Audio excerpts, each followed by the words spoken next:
And now, it's time for another Dice Tower review with Tom Vasel. Today I'm talking about Hot Potato.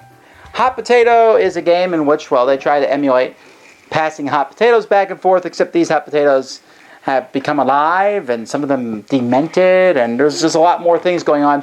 This game has a very, very close relationship to another game that I played a bit ago. I believe Hexes is the name of it.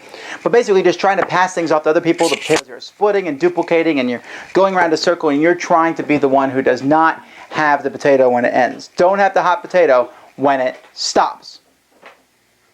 No, we keep on flipping it.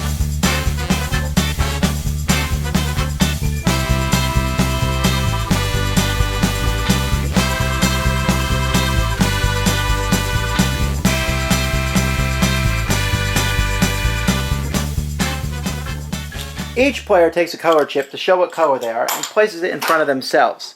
They also take a matching pawn and put it on the score 0 on the track here.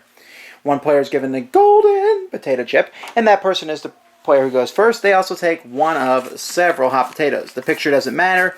Just take a hot potato and put it in front of you. And that potato is there. And I guess he's a relative of Potato Headband. Players are given a hand of cards that they're going to be playing. These cards are both brown and blue. The round begins. On your turn, you must play a brown card on each potato in front of you, otherwise it will explode. You may play a seasoning, a blue card, on front of them. If you do play a seasoning, then you may draw another card from the deck and add that to your hand. Seasoning cards are played first. Now this is a huge hot potato. And then the movement card. And this one says, pass it to the right. So I pass this potato to the person on my right. And I can have a card that passes it to the right, or passes it to the left, or passes it to the right or the left, or passes it twice to the right, or passes it anywhere I want, etc. Sometimes, though, you'll play a split. This says copy the potato, pass both of them to the left.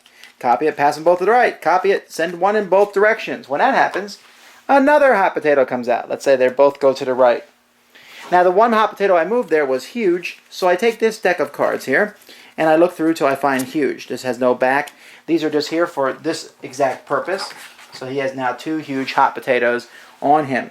After all hot potatoes are moved, we turn them over. This is just a good way to know that the potatoes have all moved on the board. And I think after a while, if you play the game, you stop flipping them because it just gets pretty obvious.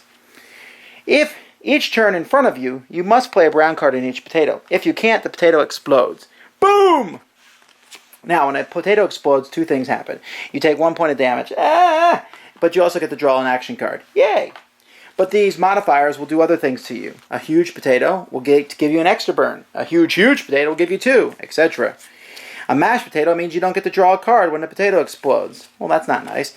A flaming potato gives a burn every time you pass it around the table. Some potatoes can't go right. Some potatoes can't go left.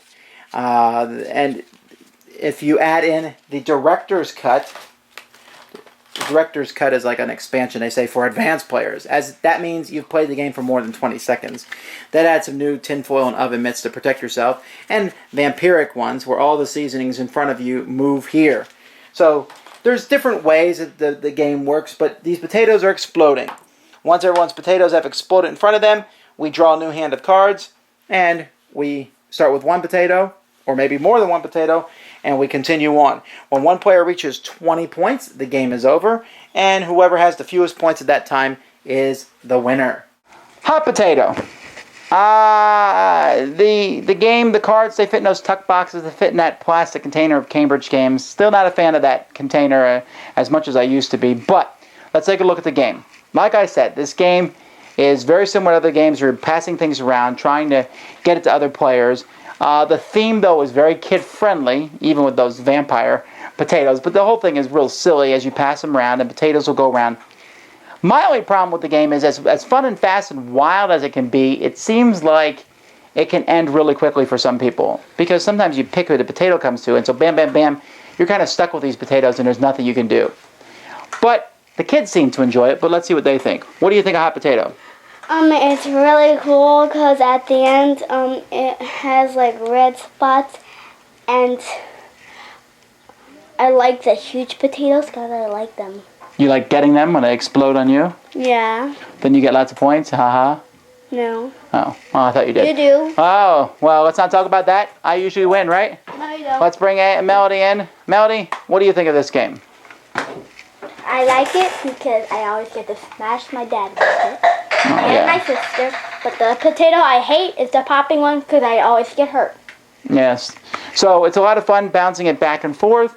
Again, I think this is a game that's more geared towards kids than anything else. They'll like it a lot. So for kids and families, I give this one thumbs up.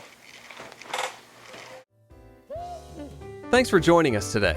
For more written, audio, and video reviews, as well as the #1 board game podcast, check out the website at www.thedicetower.com. Until then, this is Eric Summerer, and you've been watching The Dice Tower.